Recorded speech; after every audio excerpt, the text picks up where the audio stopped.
Hello everyone, welcome to today's video. Today I am going to teach you how to make delicious sourdough bread just like this. The night before I start out by feeding my starter, and I don't use any specific measurements, I just go for a pancake batter consistency, and then I put a rubber band around it and put it in the oven with the light on so it has a nice warm place to rise. The next morning I wake up nice and early and go to make my sourdough batter. It's super simple. All you'll need is your sourdough starter, salt, flour, and water. It's as clean of ingredients as it gets. Start out by taking a quarter cup of your sourdough starter and adding it to a bowl. With this, you're going to want to mix in about 1 2/3 cup water and then around 2 teaspoons of sea salt. You're going to give this a good whisk until all the sourdough starter has dissolved in the water. Once you're done with this, it's time to add your flour. I add about 4 1/4 cup of flour, and then you're going to want to mix this together as well. Go ahead and give that a good mix as much as you can, and then once it gets to be kind of hard to mix with a spatula or a whisk, go ahead and get in there with your fingers. This is where I find that it's the easiest to mix, honestly, and the dough can be quite sticky and hard to work with until it's all mixed together, but just keep going and eventually it'll form a nice shaggy dough ball, as you can see here.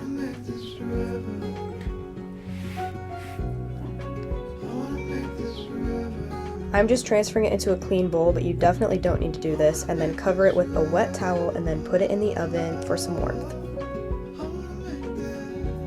After about an hour, we're going to go ahead and take it out and start our stretch and folds. Definitely start with wet hands. It makes it so the dough does not get all sticky over you.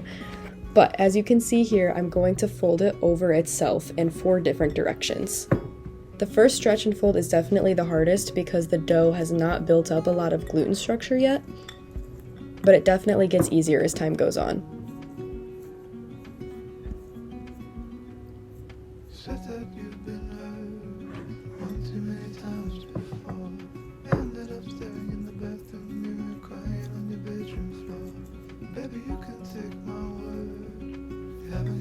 Next, cover it with that same damp towel, and then we're going to wait a half hour until our next stretch and fold.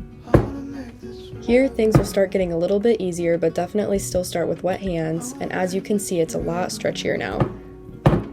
So we're going to do the exact same thing, and you can do these sets of stretch and folds anywhere from 2 times to 10. I usually do about 3 just because that's the amount of time I like to spend on my sourdough bread, but it's definitely up to you. The more stretch and folds you do, the more gluten structure you're going to build up. I find that 3 is the sweet spot for me though.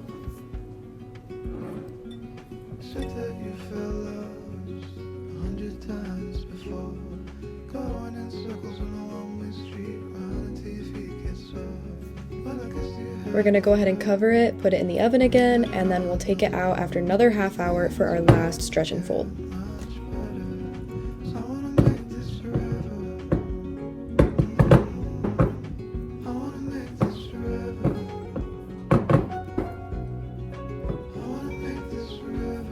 Next, we're going to go ahead and put this in the oven to proof, and I like to put it in my oven with the light on for around 7 hours. Okay guys, so the dough is done with its bold fermentation, and we know this because it has doubled in size. As you can see, it takes up my whole bowl, and also it gets a different texture. It's a little less stiff, and you can see that has a little bit of a jiggle to it when you shake it.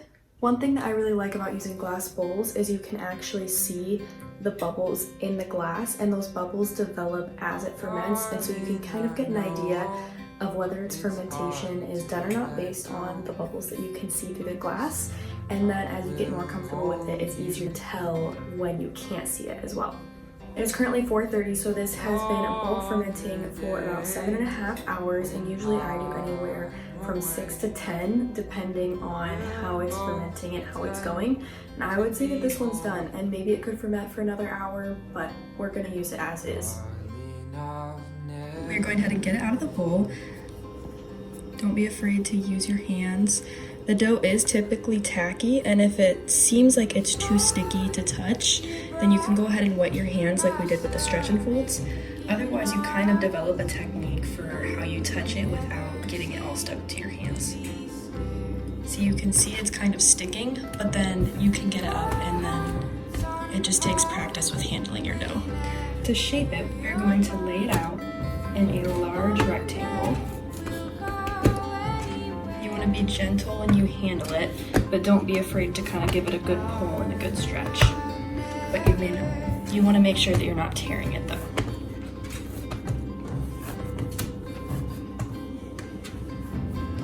And you're going to go ahead and fold it in thirds, and then you're going to go ahead and roll it on top of itself like a burrito. Like this. This is where more shaping comes in. So there's going to be a technique you do with your hands where you move your pinky and your ring finger under the dough like this. This helps create tension on the dough, and it'll help it keep its shape while it's baking in the oven and help it get a good rise by creating surface tension. You're going to want to do this until you get a nice ball. You can see some little air bubbles on the surface.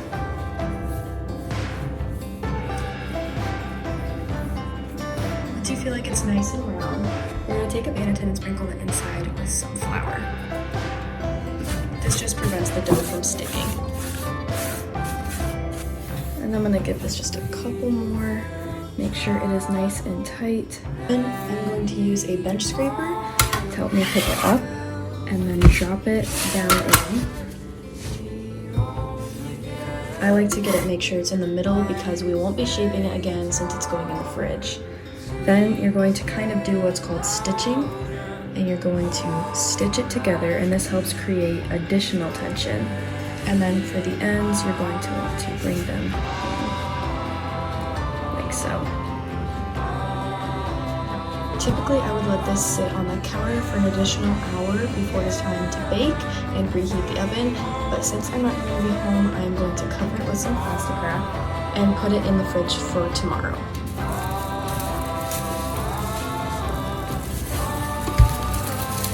Hello guys, it is the next day and I'm getting ready to preheat the oven. It is about 11:20, and so I'm going to preheat the oven, let that heat up, and then we will score our dough, get ready to go in the oven, and bake it.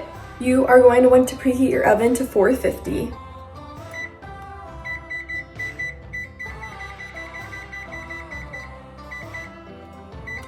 While we're waiting for the oven to preheat, I just wanted to talk about how I feel like a lot of people don't get into sourdough because it's so intimidating. And I totally get it because I was also that person. It took me months where I had all the supplies before I actually started getting into sourdough because it just seemed so overwhelming and like I wasn't capable of doing it. I'm here to tell you you're wrong. I definitely understand because it is a bit of a learning curve and it takes time to really get good at it, but it is so much easier than people make it seem. One thing that always made me nervous and not really want to get into it is that there's a timeline to sourdough, and I felt like I wasn't going to be good at that or be around enough to do it. And I definitely want to preface that you do not work around sourdough's timeline. Sourdough works around your timeline. You have to have an understanding of how long it takes to proof and how long it takes to make the dough, but otherwise you can do it whenever you want to and work it around you. For instance, I made the dough in the morning and then I left. All I did was quick shape it and put it in the fridge because I didn't have time to bake it, and then you can bake it anytime in the next 3 days. So really, sourdough can work around your schedule. Here is the Dutch oven that I bake with, and yes, it looks dirty, but I promise it's not. These are all just spots from the oven and how hot it gets. Anyways, here is our loaf of sourdough. I ended up putting a second layer over it just because the plastic wrap wasn't sticking for me very well.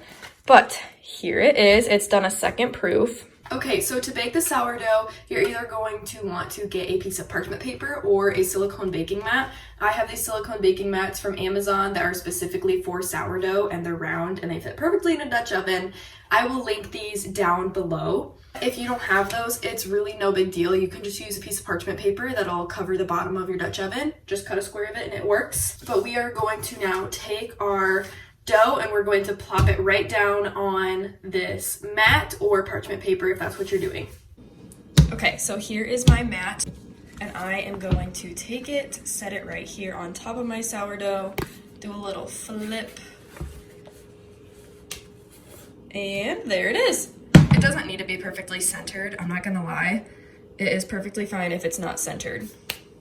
Then I am going to take just a little bit of flour and rub that on the top. This does not need to be done, but I think it makes scoring look a lot prettier. Then I'm going to take a razor blade. You can use a knife if that's all you have. You can also use a lom, which is a tool that just holds the razor blade, much safer. I have one of them, however, mine curls the blade, and I find that a straight blade works a lot better for scoring. So I am going to go ahead and score. I'm going to do a wheat design and then do a line to help it open up and get a nice ear.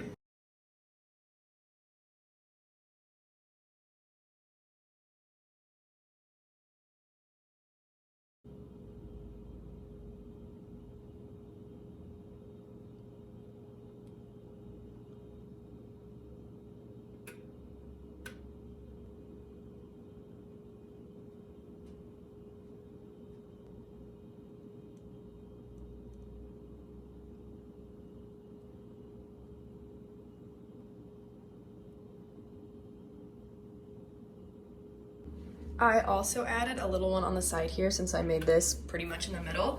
But now we are going to take our Dutch oven and we are going to just set this right down inside.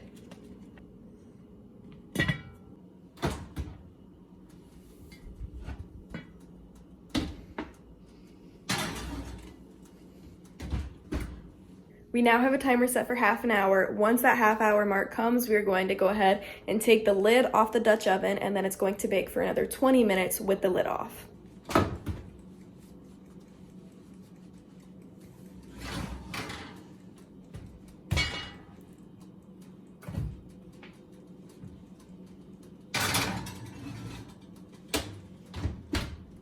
The bread is almost done, and I am so excited to show you guys the moment of truth.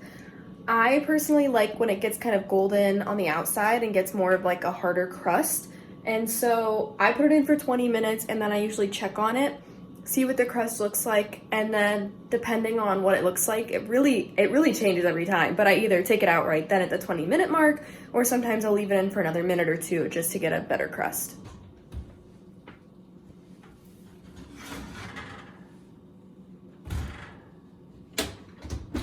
Here it is so beautiful, and I am going to take it out with these little handles and just let it cool on its own. This might just be one of the prettiest loaves I've ever baked as far as scoring goes. The scoring ended up coming out so good, even this one on the side. And then yeah, it's just beautiful. One thing I want to encourage you with is that a lot of times you'll see people on Instagram or YouTube that bake sourdough and their sourdough comes out perfect every single time. And I want to promise you that that is few and far between when people's sourdough comes out looking exactly the same every time and has that beautiful sharp ear, because that's just not always the case. There's always different circumstances, different temperatures in your house, different proofing time, all sorts of different things that can make it different each time. But I promise you that that does not mean that it is not delicious, wholesome, nutritious bread. Sometimes I'll notice that my loaves will rise more than this one did, and this one didn't, but the scoring is prettier than I've had on any of my other loaves.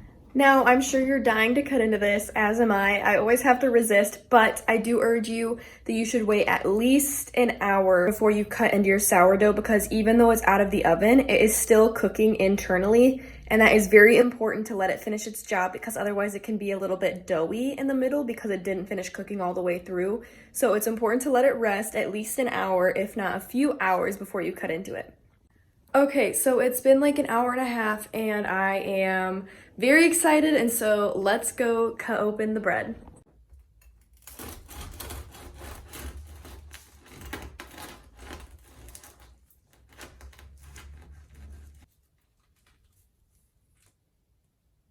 It looks so good and it is so fluffy. It has a beautiful crumb, and you can see that with how nicely dispersed all the holes are, and it just looks beautiful, and it is nice and fluffy, as you can see. It just smells so good, so I think that I'm going to go ahead and toast up a slice of this now and eat some. I really hope that this video helped you guys out a lot with the sourdough making process, and this gave you a nice, easy recipe to follow and broke things down to a very simple level. If you liked this video, please give it a thumbs up and subscribe down below. Let me know what videos videos you want to see next, and if you want more videos on sourdough or cooking in general, please let me know in the comments down below. See you guys in the next video. Bye!